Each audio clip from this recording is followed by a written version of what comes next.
और अब आज के दिन की सबसे विशेष बात, आज माघ मास के कृष्ण पक्ष की चतुर्दशी तिथि और बुधवार का दिन है। चतुर्दशी तिथि आज देर रात 1:09 तक रहेगी। आज दोपहर 2:12 तक उत्तराषाढ़ा नक्षत्र रहेगा। उसके बाद श्रवण नक्षत्र लग जाएगा, जो कि कल दोपहर 2:05 तक रहेगा। फिलहाल बात करेंगे उत्तराषाढ़ा नक्षत्र की। नक्षत्रों की श्रेणी में उत्तराषाढ़ा 21वां नक्षत्र है। इस नक्षत्र के दौरान शिल्प कला से जुड़े कार्य, विद्यारंभ, वास्तु शांति, कृषि से संबंधित कार्य और भवन निर्माण आदि कार्य करना शुभ माना जाता है।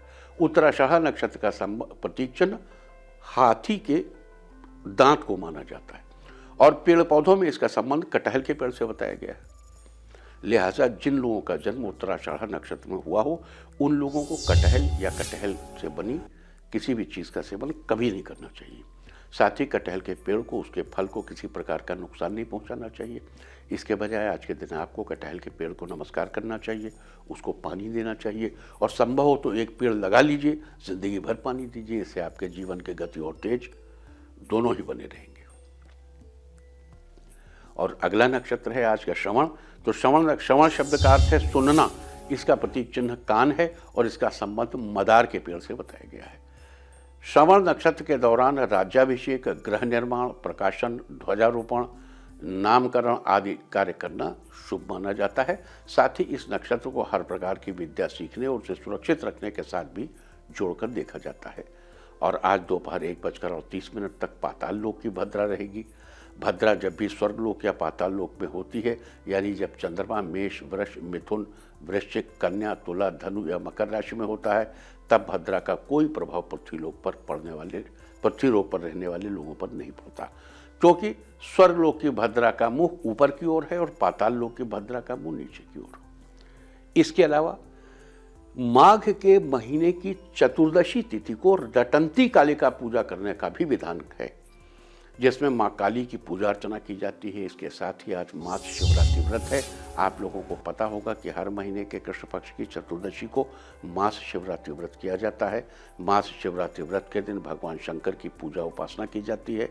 इस बात को आप यूँ भी कह सकते हैं कि हर माह के कृष्ण पक्ष की चतुर्दशी को भोले बाबा की जय जयकार होती है और भोले बाबा अपने भक्तों से प्रसन्न होकर उनकी इच्छाएं पूरी करते हैं। लिहाजा आज मास शिवरात्रि का व्रत करके और कुछ खास उपाय करके आपको भी लाभ उठाना चाहिए।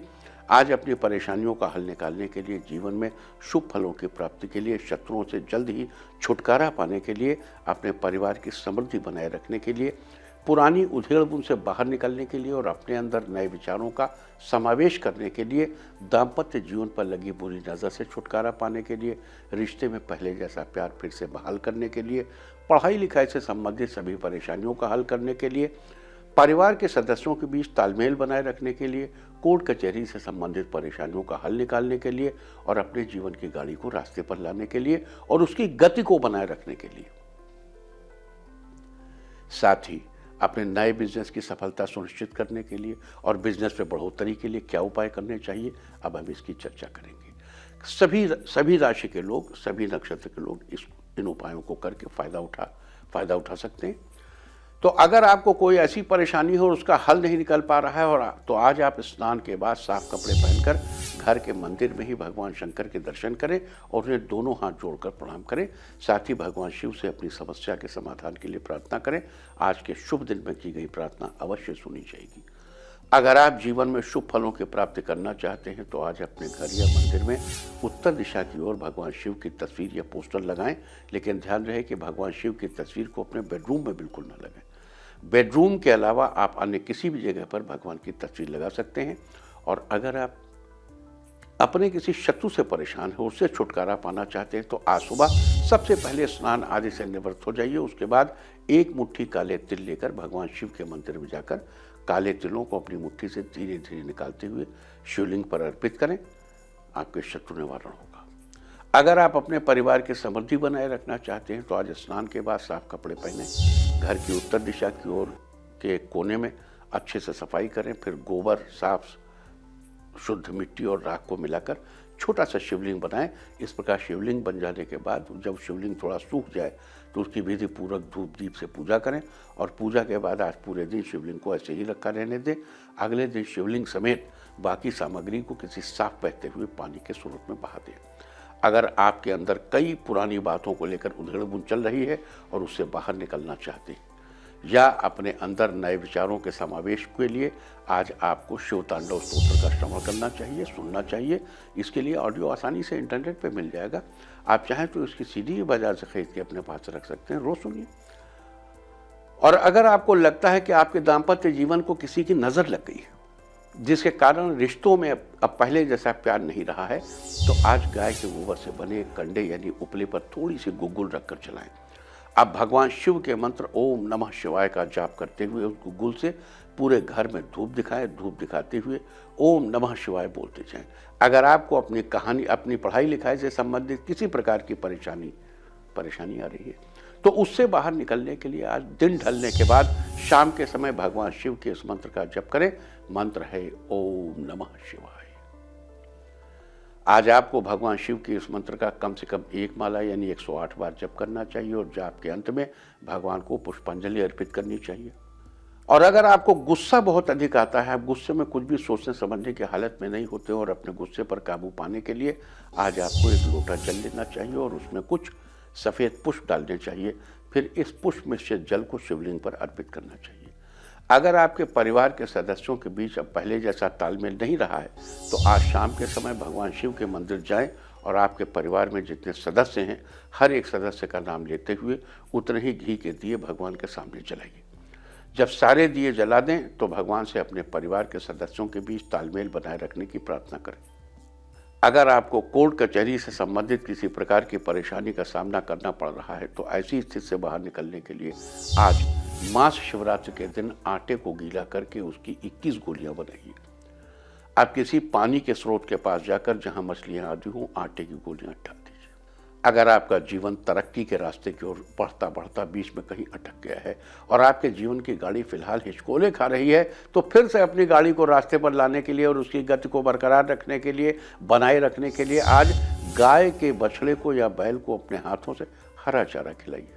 और अगर आप अपने नए बिजनेस की सफलता सुनिश्चित करना चाहते हैं, तो आज स्नान के बाद आपको शिव चालीसा का पाठ करना चाहिए और शिव चालीसा का पाठ करने के लिए भगवान शिव के आगे देसी घी का दीपक जलाएं और वहीं भगवान शंकर की तस्वीर के आगे बैठकर ही शिव चालीसा का पाठ करें। तो ये सारी चर्चा थी माँ शिवरात्रि के बारे में। उम्मीद है कि आप इसका फ़ायदा जरूर उठाएंगे। और आपको याद दिला दूँ कि आज रटंती कालिका है। रटंती कालिका की पूजा साल में सिर्फ 1 बार ही होती है। आप में से बहुत से लोग इसके बारे में नहीं जानते होंगे। आप माँ कालिका का ध्यान करें। मैं आपके लिए माँ कालिका का एक मंत्र पढ़ देता हूँ। ओम ह्रांग ह्रीं कालिके घोरदष्टे रुधिर प्रिय रुधिर पूर्ण वक्त्रे रुधिरावतस्तनि मम सर्वशत्रून् खादे खादे हिंस्र हिंस्र मारे मारे भिंदि भिंदि छिंदि छिंदि उच्चाटे उच्चाटे विद्रावे विद्रावे शोषे शोषे स्वाहा रांग ह्रीं कालिकाय मधी शत्रून् सम्मर्दे स्वाहा। ओम जय जय किर किर किट किट कट कट मर्द मर्द मोहे मोहे हर हर मम रिपून ध्वंस ध्वंस भक्ष भक्ष त्रोटे त्रोटे यातुधानिका चामुंडा सर्वजनान राजपुरुषान स्त्रियों मम वश्यम कुरु कुरु अश्वान गजान दिव्य कामनी पुत्रान राजस्यम देहि देहि नूतनम नूतनम धान्यम धनम यक्षम रक्षाम छांग छिंग छोंग छांग छोंग च स्वाहा।